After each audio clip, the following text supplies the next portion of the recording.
Panginoon, maraming salamat sa mga bagong dadating na pagpapala sa araw na ito. Mga pagkakataon na nawala sa akin dati. Alam kong ibibigay mo na naman sa akin ang mga nawalang chances na dapat kinuha ko at dapat kinamit ko. Alam ko, Lord, na ikaw ang God of second chances. Ikaw ang Diyos na laging nagbibigay ng pangalawang pagkakataon dahil nakikita mo ang aming mga puso. Alam namin na alam mong nagsasabi kami ng totoo. Alam namin na kaya mong i-check ang aming mga puso na kung ano ang laman nito. Panginoon, maraming salamat sa lahat ng ginagawa mo para sa akin. Maraming salamat sa lahat ng biyaya na bigay mo sa akin.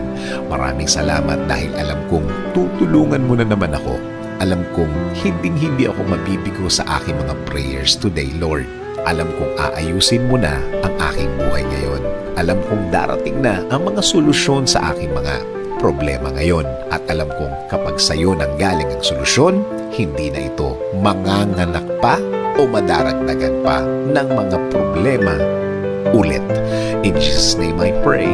Amen.